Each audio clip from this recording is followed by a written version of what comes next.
Why, welcome to What's in My Darn Brain. My name is Sydney Wellander, and I am currently a junior at Minnesota State University, Mankato. Today, we are going to be going over a well informed and yet questioned topic in the field of developmental psychology ASD, which is abbreviated from Autism Spectrum Disorder. This is a neurodevelopmental disorder that is typically characterized, as stated by Tara Lovas at Mankato State University, are impairments with social skills and interaction, repetitive or restrictive behaviors, and communication. I wanted to talk about this topic more today as I am diagnosed with autism and I have a very interesting point of view from my end of things and also my mother's, since I grew up with it and I was evaluated for it when I was younger, but officially got a clinical diagnosis at the age of 17, about to be 18. I wanted to bring on my mother today to talk about what it was like raising a child with autism. So, Mother, would you like to introduce yourself? Hello, I'm Nicole Wellander. I'm Sydney's mother. And this is something that I've been wanting to talk to you for a while about. What was it like raising a child with autism? Like, what was the signs that came about when you were first, like when I had to first be evaluated? What was that situation like and finding out that I needed to be evaluated? Well, you were a speech delay child. You had numerous ear infections from birth until 2 years when we finally got tubes put in your ears and you qualified for special services through the school district based on speech delays. And I only was able to figure that we could get you that service because I had an acquaintance at the time that worked in that department and said that you should be evaluated because you were not talking at 2 years old. Yeah, that makes sense. I know that with autism spectrum disorder, it is very closely communicative. It's very closely related to communication. So, what were like the signs when it came to it other than talking? Was there like any behaviors I engaged in, any adversities? Like, did I struggle with talking to other people, like some social skills? Yes, when we moved from Blaine down to Savage, and you were put into the Prior Lake School District, they noticed that when you were at preschool for your portion of preschool combined with speech, they noticed that you weren't engaging with other children and that you were playing alone and that you weren't necessarily playing the way kids usually engage in play at that age of preschool. Did I potentially have an imaginary friend? You probably did. I didn't notice. I don't remember either. That's why I asked. Yeah, I've always noted that I would tend towards wanting to play alone, like especially at a young age. Like when I think back on it, I'm like, dang, I really didn't have a lot of friends. And when I did have a friend, I became very possessive of them, almost a little bit too possessive. When it came to like any other signs, was there any signs like with repetitive behaviors I acted in or like things that just kind of stood out as not as normal? Like would I rub my skin? Would I like tap something? Would I make noises? Like it's called a stim. Like it's something to help stimulate my brain. The only stim that I picked up on, because I wasn't very intuitive on any of these signs, was that you liked tight clothing. Yeah, I don't like tight clothing anymore, but I do notice from childhood I definitely enjoyed tight clothing. That was something. That could be because I liked feeling hugged. Like I know I have a weighted blanket now, and that really helps feel with that comfort and everything. Well, that's interesting. What was it like putting me into the system when it came to school, and what was it like working with a school? I mean, I've never really gotten to know most of it because when I found out about my autism, it was through my teacher, Mrs. Ferges, and what was it called again? It was like my speech class, but it wasn't speech. Yeah, when you qualified for extra services under the autism spectrum disorder, you just got more services and you got more attention. You got special help that other kids wouldn't have necessarily got. So we jumped at the opportunities to have you have extra handling and extra care in the school system. And I think it really paid off. I think you're more social than you would have been if you would have been left on your own to navigate the school system, because I think historically in our family we have always had a difficulty with going through the educational system, especially the girls. Yeah, I know. It's very normal for like adolescent teen girls to be very cliquey and everything. I know I struggled with that, especially in middle school. That was still a problem too. Like we started having social hierarchies and everything. What was it like? Did you notice like any specific things that they did that helped me and that potentially on the other end impaired my development? They took you out a lot during elementary school because you had speech and then you had other services, which I never really paid attention to. Yeah, I had a guy where I would go belly breathe in his room and he would teach me like self-regulation skills, I think is what it was. And then speech was like specifically talking and like understanding social interaction. One of the things that I finally picked up on after many, many years was when you went into a big assembly with a large crowd of people. You'd be perfectly fine in that situation, but it was so much stress for you that when you would get home from one of those days at school, you would have a complete meltdown. You would be inconsolable, everything would be wrong, and finally when I put two and two together that these big assemblies were happening and you were coming home and you were completely melting down, I talked to the teachers about it and I was like, is there something we could do so that you would be able to have a nice night at home? And so then they suggested to take you to a calming room after the event, and they started doing that, and it was like a night and day difference between you having that extra time between the assembly and them working with you to help explain the transition. And then you came home and you were much better that evening. So that really helped when we started doing that.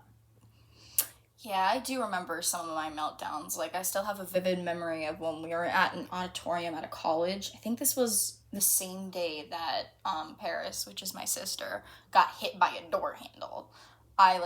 You were graduating, I believe, from your, what was it again? Graduate program. Your graduate program? Yeah, you're graduating from a graduate program, and Paris got hit by a door handle. And I just remember the social interaction around me just being too much, and then seeing my sister hurt and bleeding, I believe, kind of shocked me a little bit there.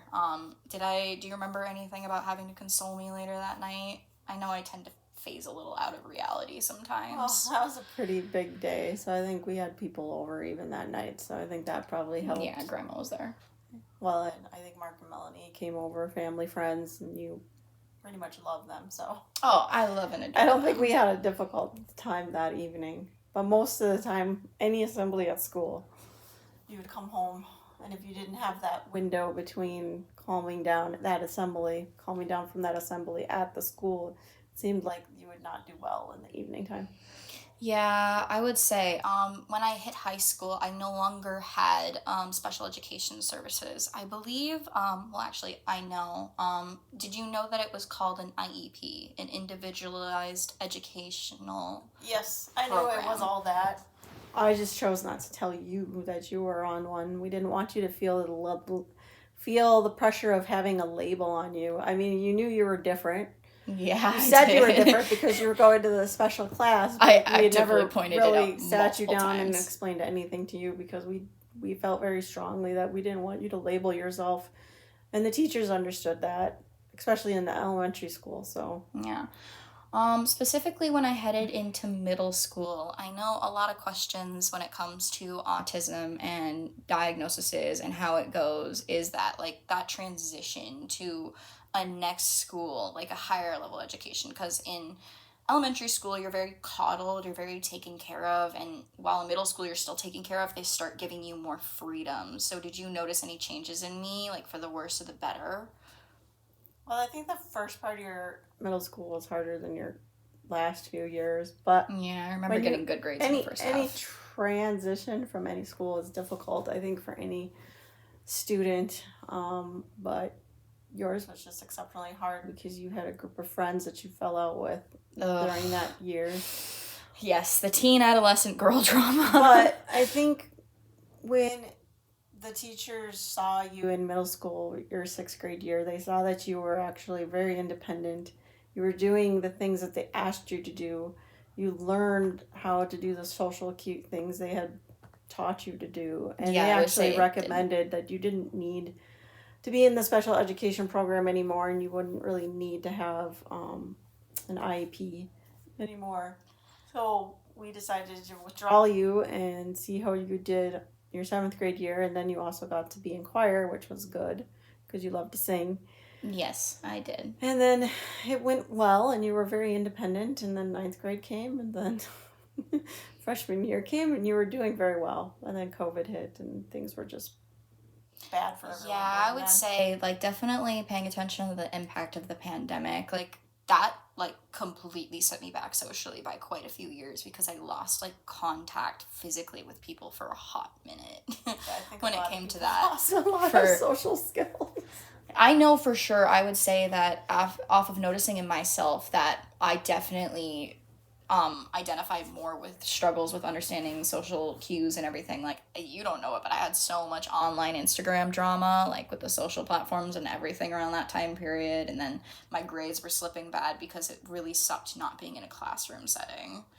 Yeah, it was a hard transition for you, definitely, because you were the first one that couldn't keep up with the structuring your day on your own. But I think after we got the hang of it and I sat down with you and helped you build out a schedule, and just, I think another thing with you being autistic is you were a perfectionist and you didn't want to turn anything in at all without it being unless it was perfect. Yes. And in this situation, I had to kind of teach you that it doesn't need to be perfect, it just needs to get turned in, especially right now. For many reasons. Yeah, currently I am having a little bit of a struggles with college, but life happens. Working back, I know that I never really explained to you, but when you mentioned that you talked about getting my IEP removed, did you know that they had to have like a meeting with me first to decide that? And I now know that it was most likely a school psychologist who was evaluating me at that time. Yeah, they probably had a meeting with you. They suggested it to me because we had to have a meeting as well. I'll agree on it. Yeah, did you get asked about it before they had the meeting with me, or?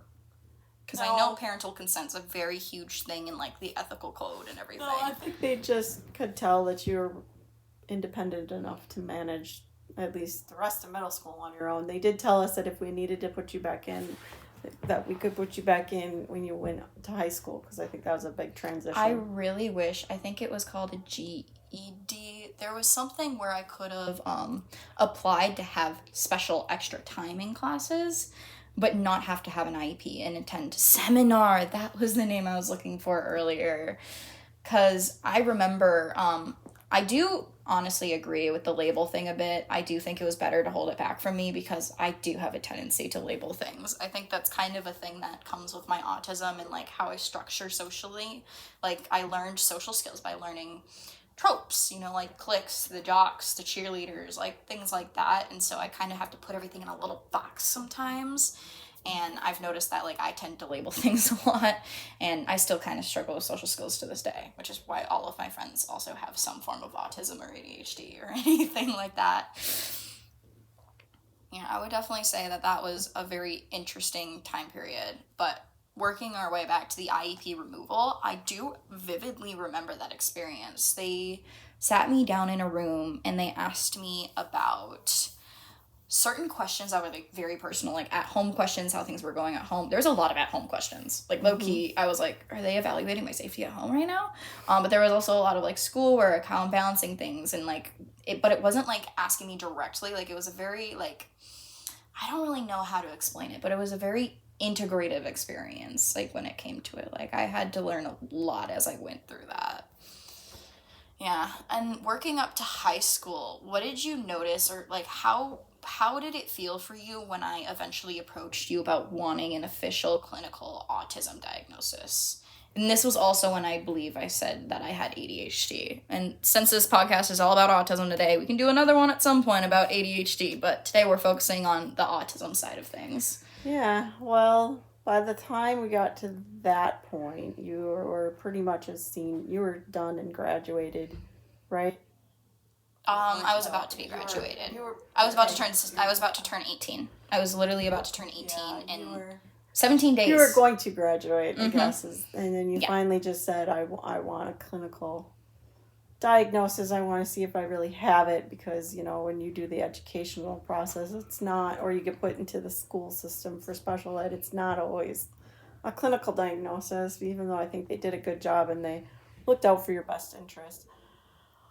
I just didn't do it on the clinical side, one, because we did not have a lot of money back in that time frame. Socioeconomic status. And the resources I did have, and just any type of resource for mental health or these kinds of disorders, I do not feel there is any good network whatsoever. There is a better network for breastfeeding moms within hospitals and clinics than there is for the mental health situation. So I have noticed with autism that we put me on a list to see a therapist that specializes in autism, and it was a 2-year wait list. And I don't even know if they were working through that wait list every year. I think you ended up taking me off of it because it was just not worth the wait and the time and the money. Yeah, the one program within Minnesota that would have fallen under our insurance, it took 2 years for them to call me back to say that they could evaluate you. So we ended up having to pay out of pocket to get an evaluation, which was a lot of money. And I think they kind of run it that way on purpose for the money thing. Yeah. But that's a little side comment. That is what it is, and you wanted to see what you had, and I think we got more information, and you can... Yeah. When I got officially diagnosed, you and me were in the same room, and we were talking with Dr. Fisher. That's who diagnosed me. I believe it was Melissa Fisher. How did you feel, and what did you notice about that after I officially had the diagnosis? Did I have any changed behaviors? Was it just more of no. I was okay with a label now? How did you perceive that? I do think you just clung to the label like I had anticipated when you were younger, which is why I held back from telling you all of it, because I don't know if it's you or your generation, you guys label yourselves. It happens. I don't know if that's to try to solve it or just be able to deal with it and put it in a box. If you put it into words, it's easier to communicate. Yeah, that's a huge thing. I think that's why there's a lot of labels when it comes to it. Yeah. Well, honestly, that was a very good conversation. I liked hearing about that. I didn't know what it was like for you on the end when it came to autism on my end. And I only really know my experience. I can say I have always struggled with social crowds, and I still do struggle today. I will add, the autism diagnosis did end up being beneficial because I was able to get a single dorm when I went to school, and that definitely helped me with my transition to school. And then I also I currently work with accessibility resources and at Mankato State University, and it's just very wonderful, very much a beautiful process. It just works very well for me. I'm able to get extended time on tests by half and also get a quiet room, and I have noticed that really helps. Yeah, overall, thank you for joining me today, Mom. You're welcome. So grateful. This was a very explorative experience.